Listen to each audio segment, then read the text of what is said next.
Hey guys, Patrick Wind here and welcome to this training model in which I'm going to show you how to apply breakdowns on each level of our ad account. So I will show you how to apply it on the macro level, so on account overview, and then how you can apply it also on micro level for each specific campaign, ad set, or even ad. Okay? And then in the last part of this video I'm going to show you how to measure also the evolution of the specific breakdowns on each level. So let's get started on macro level. Macro level is very easy, so you have the entire overview on this level, and then you can go down, and here you have this little table where you can apply your columns and then apply the breakdowns you want. So the most important ones are within the delivery section here, okay? So you have, for example, age, gender, country, region, or placement. But you could also use by time, day, which is one of the breakdowns that I use a lot in order to understand the evolution. But we will take a look at that later in more detail, okay? But let's get started with the macro level on delivery, for example, age. So for this specific data set for July, we will see that it has performed significantly, let's say, take gender, significantly better on male than on female. Okay, female only one sale, but it also didn't spend a lot on female. Actually, it didn't spend almost anything on female, and all the budget, everything from the entire budget goes to male, and so it's a very easy comparison. And I was just wondering if the click-through rate is also significantly low, but it's actually not. Okay, if you ever wondered why there are so many people who are uncategorized, and so these are people who have not declared if they're male or female, and they usually perform pretty well. Okay, in this case, once again, highest click-through rate. Then when it comes to age, so you see all the age clusters. For example, here, what could we learn from here? Well, we could also order it to ROAS. We could order it for cost per website purchase. We could take age and gender together. So we will, we would learn. I actually like to order also for this column, so the website purchase conversion value. Okay, so see where did I actually earn the most money. And here we see that it was in these three categories, so men between 18 and 44, and especially men between 25 and 44 is the group where we earned the most money. Okay, so this is a good learning that we should definitely have in consideration. Moreover, we see that we only sell in Spain, and we have some huge potential to grow our sales also in Germany, in France, in Italy, in UK, in Scandinavia. Okay, so that is something that we also learn if we see this. We could also take a look at the region. So for example, do we mainly sell in Barcelona or in Madrid? Okay, so this is an interesting one. And for me, the most important one that I always take a look at is placement. Here I want to see if I have some potentials for further growth. For example, I learned that in Facebook desktop right column, I get nice ROAS, but I have spent nothing there, like literally nothing.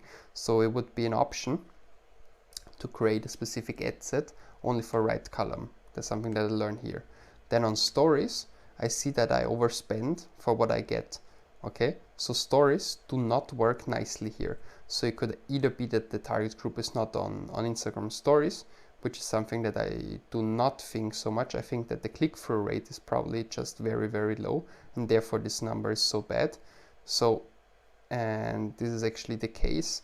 So the click-through rate is, if you compare it to Facebook mobile newsfeed, it's lower than the half. Also on Instagram feed, it's actually not very high. So we see that we have a little bit of a problem with our creatives when it comes to Instagram. They really do not resonate nicely on Instagram, and especially feed, but also stories have low click-through rate. Actually, feed is even more worrying, because on stories you usually have lower click-through rates because people have to swipe up, but this is a very alarmingly low click-through rate on Instagram feed, which is something that we should definitely take in consideration in order to create new creatives and probably also copies. Okay, so this is the macro level analysis when it comes to breakdowns, and as I promised, now we will take this analysis on micro levels. So for example, for each specific campaign, so you remember we have one campaign for prospecting, one campaign for retargeting DPA, and one campaign for retargeting in general. And now I'd like to see which are actually the placements that perform the best in prospecting. Well, I see that out of the 2,600 euros we made in prospecting, we made the most from Instagram feeds, even though they got low click-through rates. Okay, even though we've seen that in general they get very low click-through rates, but then the traffic we get is actually of good quality. Okay, so that's interesting, but it would still be amazing to get 0.8 or 1.0 click-through rates, because imagine that the traffic would still be the same. We will get double of ROAS and half the cost per acquisition. So we should really see how we can improve the click-through rate on Instagram feeds. However, what else do we learn here? What about Instagram stories? It's actually not that bad in prospecting, but I assume that Instagram stories in retargeting doesn't convert, and that's exactly the case. You see here in retargeting, Instagram stories has a terrible ROAS, and that is something that I see a lot, that Instagram stories in retargeting does not convert, but in prospecting it gives you good quality traffic. So have that in mind. Have this breakdown for placement applied to your campaigns, and analyze if in retargeting your Instagram stories also have this very terrible ROAS, because we should in retargeting strongly focus based on this data set on Facebook mobile newsfeed and on Instagram feeds, but not on Instagram stories. Okay, and then on DPA, we see that DPA actually brings sales basically everywhere, which is one of the big beauties of DPA. And then we can take this analysis one level further, and we can analyze, for example, within the retargeting ad sets, was it rather the cold or the hot where we brought sales on the different levels. Okay, we could also take this one now to age, for example. So let's clear the other breakdown and then just apply age. So we could see, for example, here, especially the second one is interesting. We got 28 purchases. We see that the majority of the purchases actually came from 35 to 44. We could also apply age and gender if you want to see was it, and I'm pretty sure that it was the male section, seen based on the macro analysis we've done previously. So we see that out of the 700 euros we made, 288 euros we made from male 35 to 44. And now we can go into the ad level of this specific ad set and see which of those collection ads actually has performed better for men in the different age groups. So let's take just age. And now we can see if for those men, was it rather the one with the, well, let's take a look also on the specific ads and analyze and understand which are the characteristics of them. That is something that I really recommend when you're on micro level, in order to better interpret those numbers. Have a look at the previews and understand what kind of creative, what kind of copy they actually use. Okay, so in this one we already seen the preview that this one has a strong focus on tattoos. This one has a stronger focus on the actual product. Okay, both of them are collection ads, so they demonstrate a nice overview also of the other products. And what we see here is, especially in the lower one, we got eight sales from our target group 35 to 44. So we see that this resonates much better with the product focus. So that's already something that we learned from here. And the last part that I would like to share with you in this video is how we can actually see how a specific campaign, ad set, or ad has actually evolved over the last days or weeks. And you have basically two options to do that.